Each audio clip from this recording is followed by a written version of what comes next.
Итак, я буду собирать корабль Дредноут. Первый из линейки суперлинкоров, самый известный из кораблей нового времени. Это модель масштаба 1 к 350 производства известного китайского Трампетера. У меня их больше всего. Трампетер делает 3 вида моделей. Именно наша будет 1915 года внешний вид. Что у нас будет в коробке? Во-первых, инструкция. Вот она, пожалуйста. Во-вторых, это рисунок. Внешний вид того, как мы должны будем покрасить. Я позволил себе избавить пластиковые детали от полиэтиленовых пакетов. Корабль очень детализирован. Видно, что здесь постарались на славу. Высокое качество. Есть даже якорная цепь.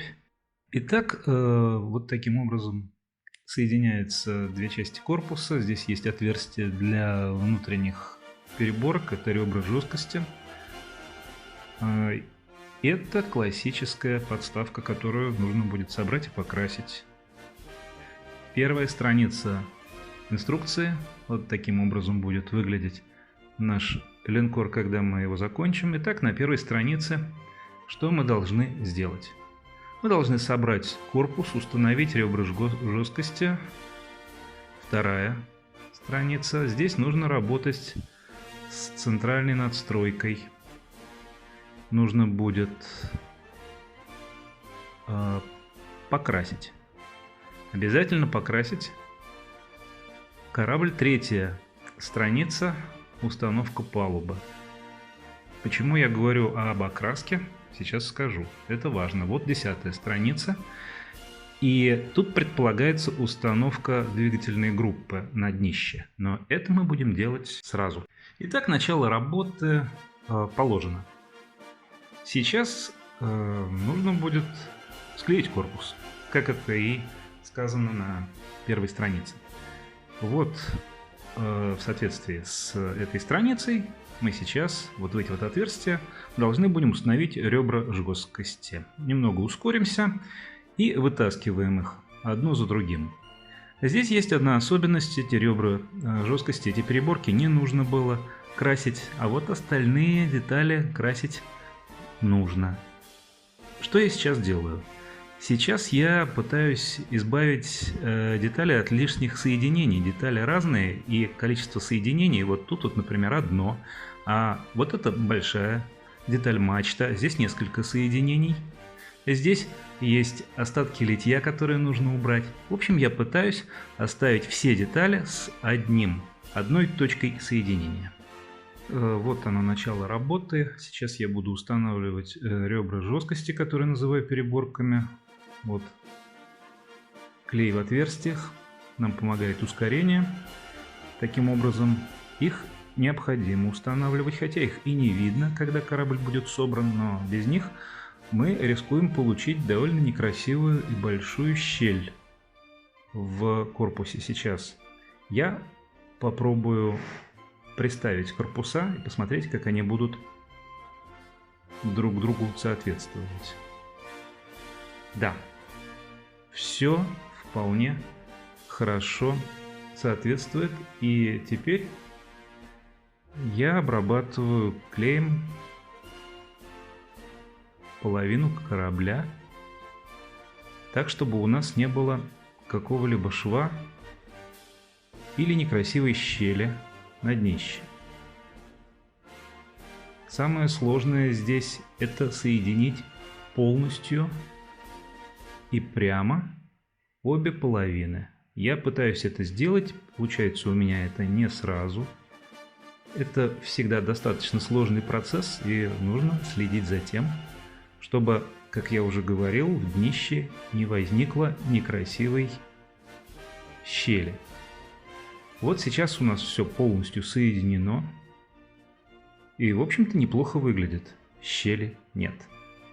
Довольно важный момент. Сейчас щели нет, но она может появиться после того, как клей высохнет. Поэтому я пользуюсь одной вещью. Называется это широкая резинка. Я купил ее в модельном магазине именно для таких случаев. Она поможет соединить края корпуса настолько плотно, чтобы никакого намека на некрасивую щель не было. Я так долго и много говорю об этом, потому что часто встречался с этой проблемой. Вот сейчас у меня не получается до конца зафиксировать корпус корабля, и я воспользовался специальным зажимом прищепкой. Пока корпус корабля сохнет, можно посмотреть, как это происходит. Вот, пожалуйста.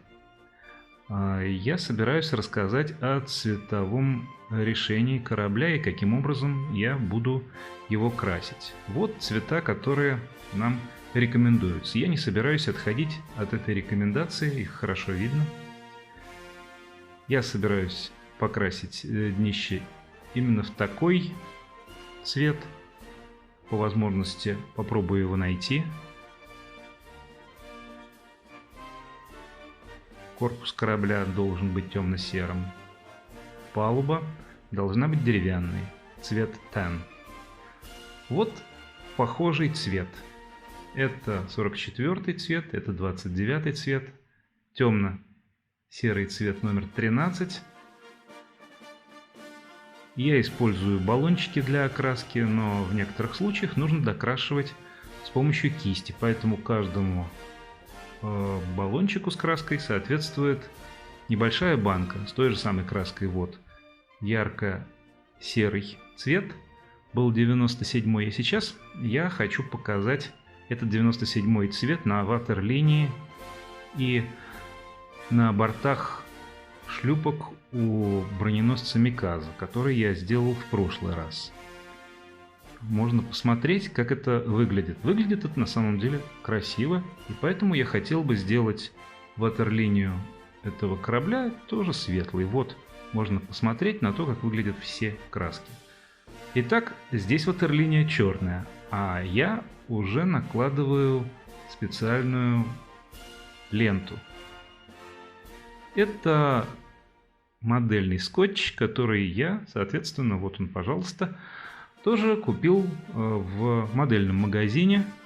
Очень удобный, хорошо ложится на пластик. Это палуба и надстройка. Я показываю их, потому что собираюсь их красить вместе с корпусом. Вот эта широкая малярная лента будет защищать корпус, который должен быть покрашен в серый цвет. Я всегда начинаю с покраски днища. А именно тем самым коричнево-красным цветом, который был виден. Я говорил о том, что собираюсь работать не совсем так, как написано в инструкции. Это 10-я страница, которая требует установить валы и держатели валов. Два пера руля вот таким вот образом. Лишь в середине монтажа я это делаю сразу. Зачем я это делаю, я объясню чуть позже. Сейчас я это приклеил, и пусть это высохнет. Итак, вот та краска, которой я сейчас буду пользоваться. Я собираюсь окрасить палубу, собираюсь окрасить надстройки, собираюсь окрасить днище корабля и собираюсь окрасить средства спасения. Шлюпки, лодки, ялы, боты, катера. Для этого на двусторонний скотч я укрепляю их, чтобы они не разлетались в момент, когда буду красить из баллончика. Ускоримся, чтобы было побыстрее. Вот сейчас я буду красить 44-м цветом tan эту палубу. Это достаточно капризный цвет. Его нужно класть несколько раз подряд. нужно класть его слоями. Вот эту деталь надо тоже закрепить на двустороннем скотче. Слоями, и при том ждать, что каждый слой высохнет. Я крашу при довольно сильном солнце, без ветра, это очень удобно. Сейчас видно, как слой за слоем ложится на эту поверхность. Надо быть очень аккуратным и не переборщить. Вот здесь видно красивая текстура самой палубы, она состоит из досок. Не переборщить с краской для того, чтобы эту текстуру не испортить. Это важно. Сейчас я оставлю их, пусть они пока посохнут, а займусь днищем корабля.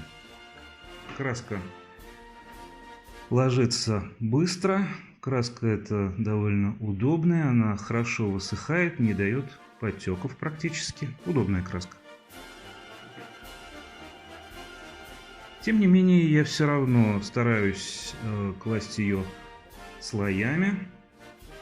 И есть один секрет: нужно пытаться издалека красить, как можно дальше держать баллончик с краской. Тогда есть гарантия, что краска ляжет очень ровно и довольно быстро высохнет. Вот так я делаю сейчас, получается почти идеально.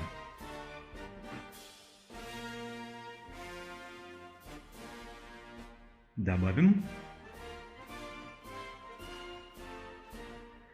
Я покрасил днища всех лодок, шлюпок, ялов, катеров и ботов. Сейчас я их докрашу чуть-чуть. Получается тоже достаточно хорошо. Красиво получается. И еще один или два уровня краски нужно положить сюда. Вот я это снова делаю. Делаю это аккуратно и, как уже говорил, максимально издалека. Снова днище корабля. Нужно посмотреть на детали. Вот здесь были наши лодки. Я их снял только что. Собственно, вот они. А эти я положил две здесь для того, чтобы показать. Внутри я покрашу их таким же желтым тоном. Итак, верхняя часть корабля будет выкрашена в серый, пока я ее не трогал. Я покрасил днище и сейчас займусь пластиковыми деталями корабля. Вот они. Я говорил о необходимости оставить у каждой детали только одну точку крепления. Для чего? Сейчас я это покажу и объясню. Если я крашу из баллончика вот таким вот образом, то это довольно удобно. Получается, что сама деталь полностью окрашена, а совершенно небольшая точка ее крепления может быть легко покрашена с помощью кисти. Это детали фототравления. Я специально их выкладываю на поверхность из картона. И вот для чего. На поверхности из картона они лежат, и краска не пристает, они не приклеиваются, потому что картон впитывает часть краски, а вот к пластиковым и прочим твердым поверхностям они могут приклеиться, а так как они очень тонкие, то можно их повредить. Сейчас я буду красить подставку. Подставку я всегда крашу в черный цвет. Все подставки моих кораблей черные.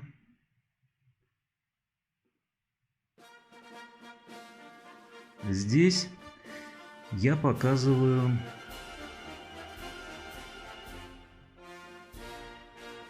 эту часть. Вот. Я снял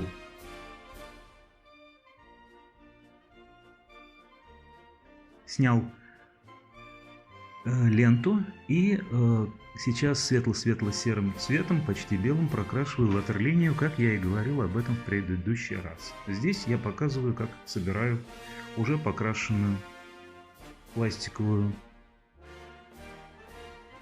подставку для корабля. Делаю это с ускорением, чтобы не занимать времени. Это все просто. Вот она собрана. Вот она установлена. А теперь на ней стоит корпус корабля. Можно видеть, что краска легла хорошо. Но есть некоторые проблемы. И сейчас я их покажу.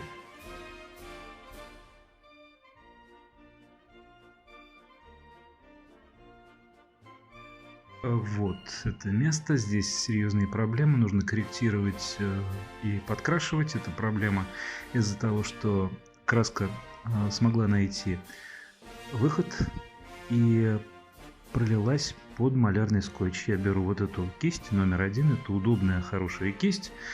И краску номер 29. Вот она. Собственно, начинаю корректировать. Я против того, чтобы делать это много, и нужно от этого по возможности избавляться, потому что краска при работе кистью ложится с другой текстурой и иным цветом, чем при работе с помощью баллончика. Здесь я могу показать, что ватерлиния выглядит хоть и оригинально, но довольно-таки хорошо. Темно-серый корпус, темно-красно-коричневое дно и яркая часть. Здесь я покрасил трубы. Собираюсь красить шлюпки, ялы, боты, катера. Как я покрасил трубы, я сейчас посмотрю. Мне нужно снять узкую ленту с большой трубы. Да, это мне не нравится. С малой трубы, но здесь получше. Большую трубу нужно корректировать. Сейчас я займусь покраской этих шлюпок. Вот большая 16-весельная шлюпка, если я не ошибаюсь. Я выбрал другой цвет, и это хорошо видно. Я специально положил здесь надстройку. Я выбрал охренной цвет, охра. Она гораздо более насыщенная. Я прокрашиваю все лодки и шлюпки внутри. А сейчас я сделаю следующую часть работы. Я прокрашу тем же цветом, что и ватерлинию, борта лодок сверху. Вот эти лодки. Вот я прокрашиваю борта, и не только борта. Таким вот образом. Это на самом деле правильный классический цвет, который был принят в этот момент в 1915 году. Вот таким образом я прокрашиваю банки, то есть сиденья шлюпки. Продолжаю работать, и вот здесь вот, к сожалению, это нуждается в коррекции. Я буду это чуть подкрашивать соответствующим цветом. За борт вылез светло-серый цвет. Я продолжаю делать это. Я буду прокрашивать все лодки. Чем старше корабль, тем лодок больше. Вот, практически закончил. Сейчас я показываю правые катера. Я буду продолжать окраску. Вот. Это якорная цепь. Это якоря. Это решетки, которые будут выкрашены в черный. А это винты, они будут выкрашены в золотой цвет. Это будут пушки, стволы главного калибра. Они будут выкрашены вот таким образом. ЛП-19 от Тами, замечательная краска. Она же пригодится для окраски вот этих пушек. Называется она Metal Gun. Вот здесь нужно будет выкрасить шланги на катушках. А сейчас я покажу, каким образом я крашу винты. Я насаживаю сами винты на зубочистки. Беру акриловую краску, одна из лучших красок компании Citadel. Нужно положить не более 2-3 уровней краски для того, чтобы полностью покрасить эти небольшие винты. Довольно странно выглядящие винты по сравнению с крейсерами, по сравнению с линкорами. Они действительно очень небольшие. Я даже спрашивал специально об этом. Действительно, у Дредноута были вот такие маленькие винты.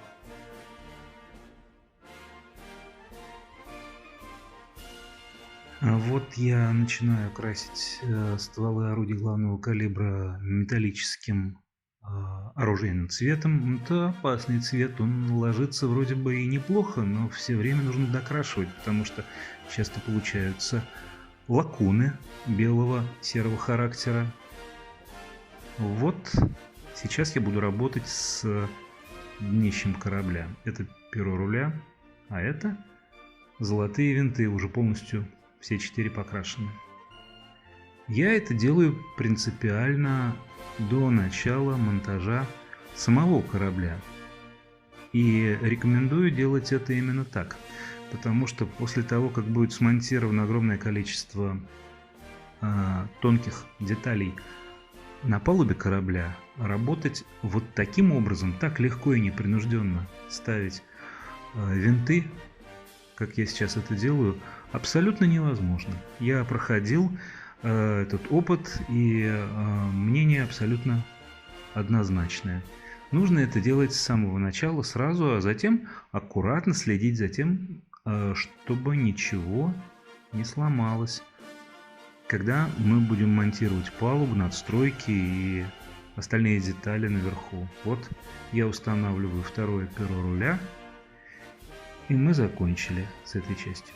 19 страница. Я не показываю очень длительного и сложного процесса по установке вот этих вот маленьких деталей. Это стволы противоминного калибра, маленькие части, связанные с техникой корабля. И вот что в результате получилось за пару дней работы. Сейчас я буду устанавливать крупные объекты, вот такие, как это надстройка овального характера. Таких у нас 2. Здесь сейчас будет сложная установка. Это мостик. Нужно раз и поставить его. Вот так. Получилось. Теперь я установлю малую трубу. Это будет несложно. Тут необходимо установить вот эту часть, тоже овальная, а здесь будет большая труба. Большая труба входит с усилием. Немного сложно, но придется приложить силу. Вот так. Да, она встала на свое место. Неплохо. Вот последняя часть из тех, которые я собирался установить сегодня. В общем,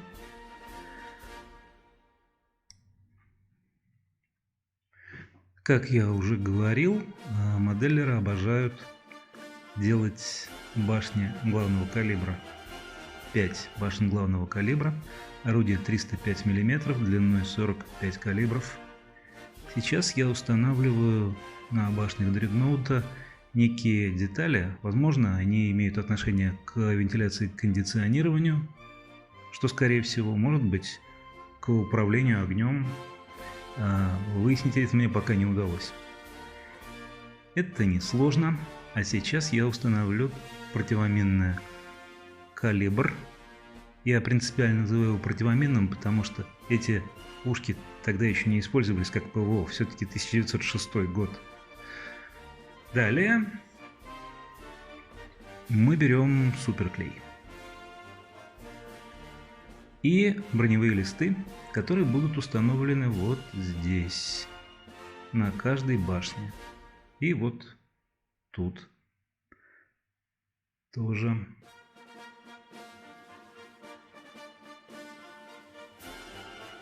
Башня получилась красивой, вот можно на нее взглянуть. Паровые катера, установлены трубы, все полностью выкрашено. Вот сзади хорошо видно, как установлены рули. Здесь то же самое.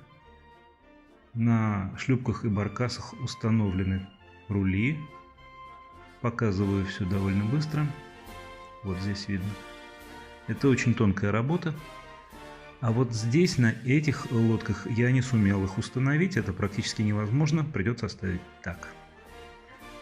Вот полностью доделанная башня главного калибра. Теперь пора заниматься общей сборкой корабля. Итак, вот здесь вот большой капитанский катер паровой, малый ялик, рядом большой, еще два паровых катера. Немного кривовато, надо чуть изменить угол прилежения, но я сейчас собираюсь заняться другим. Вот суперклей, на который я собираюсь посадить эту мачту.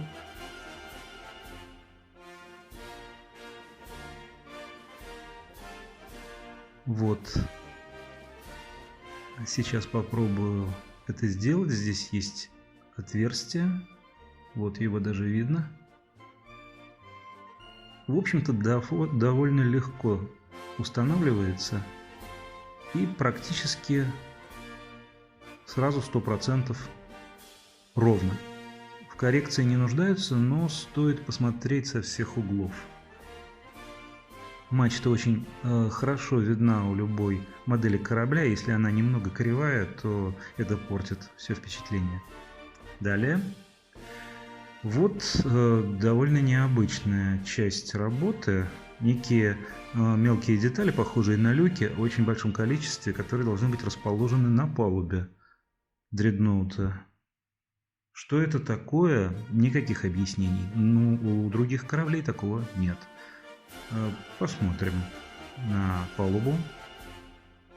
Вот здесь неплохо видно эти гнезда, в которые должны металлические шайбочки быть вставлены.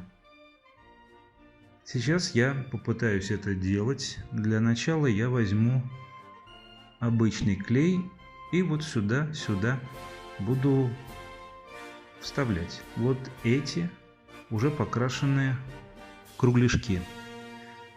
И если не получится с обычным клеем, то придется взять суперклей, но он может попортить краску. Я несколько переборщил с клеем, нужно было быть несколько поаккуратнее. Ну вот сейчас попробуем установить на место в это гнездо. В общем, получается, но этой работы довольно много. Вот здесь и здесь видно, что клея я не пожалел. Это я сделал неправильно. Еще довольно много гнезд. Здесь нужно будет гораздо меньше клея использовать. Не делайте моей ошибки. Так, очень хорошо выглядящий мостик корабля, который лучше назвать надстройкой. Но сейчас нужно заняться некой очень важной задачей. Вот таким образом выглядит корпус корабля. Я собираюсь укрепить палубу. Вот что для этого нужно сделать. По периметру борта нужно уложить клей, а затем положить палубу. Очень удобно, что здесь всего один элемент. Не 3, не 4, как это часто бывает у трампетера. Вот он уже на своем месте. Можно видеть, что здесь нету щелей. Можно видеть, что здесь полностью заполнены все эти гнезда отверстия металлическими шайбами. Что это такое? Это борт корабля, и я сейчас займусь важным делом. Это корабль старый.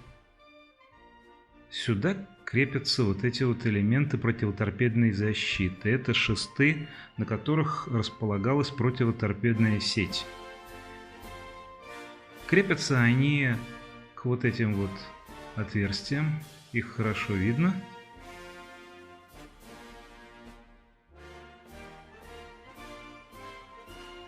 Сейчас я это сделаю. И вуаля!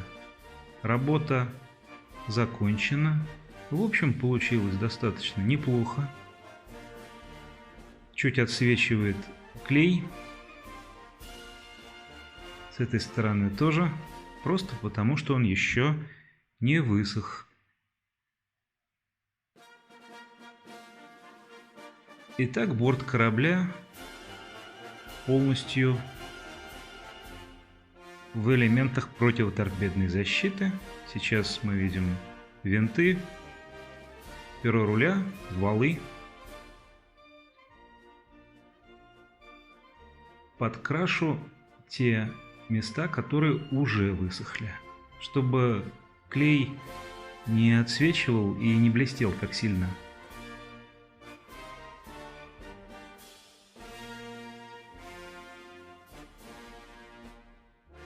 Я сделал только что то, что мы видим на 40-й странице инструкции.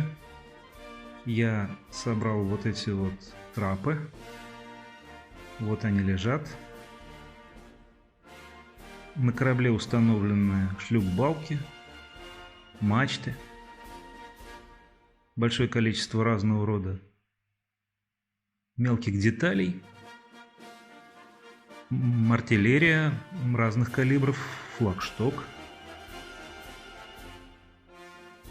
Вот как выглядит корабль. А вот это трудоемкая часть. Я делал эти трапы довольно долго. Они создаются из нескольких частей. Теперь я собираюсь установить якорную цепь. Якорная цепь клеится вот в этих точках. Тут должно быть 3 точки, вот они. На суперклей. Рекомендую только суперклей. Вокруг вот этого ворота нужно обернуть и установить эту цепь, приклеив вот к этим точкам. Вот так выглядит корабль, уже почти готов.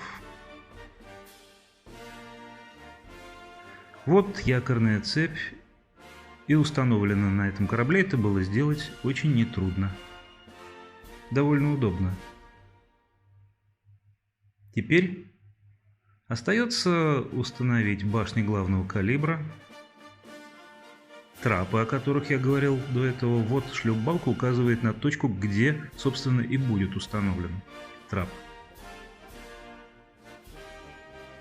Большое количество мелких деталей у корабля. Вот даже было видно сейчас совсем маленькую лесенку. Он почти готов. Можно сказать, 90% готовности корабля есть. Здесь будет развиваться Union Jack. Вот, собственно, трап. Его нужно приклеить, как я говорил, вот в этой точке. Хорошо видно, где стоит шлюп-балка. Это очень тонкая работа, делать ее надо очень аккуратно. В общем, получается. А вот что видно здесь, это не скол краски, это кусок бумаги. Я случайно поставил на ночь корабль на бумагу, где был клей, и не могу теперь ее оттереть. Видимо, придется закрашивать, хотя я этого делать не люблю. Как я уже говорил, фактура и цвет краски. А сейчас я покажу табличку, доску, металлическую доску с названием корабля Dreadnought. Ее нужно будет приклеить вот здесь. Сейчас я это сделаю, она очень-очень мелкая. Делать надо аккуратно.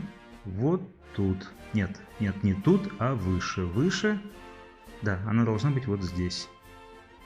Да, отлично. Вот трап, детализация великолепная, хорошо установлен. Вот табличка тоже приклеена. Теперь я покажу то, что делать любят все моделеры в конце работы. Ты понимаешь, что эти рамки тебе уже не нужны, ты их просто выбрасываешь. Все, корабль. Выглядит отлично. И серый цвет, и даже белая ватерлиния этот корабль не портят. Установим башни главного калибра. 5 башен, двухорудийные системы,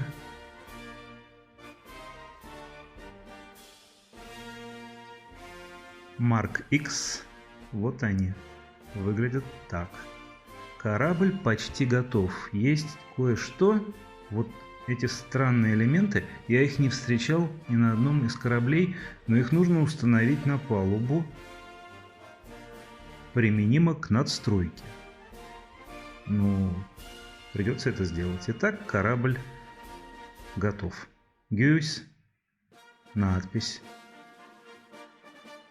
И даже прожектора покрашены серебрянкой.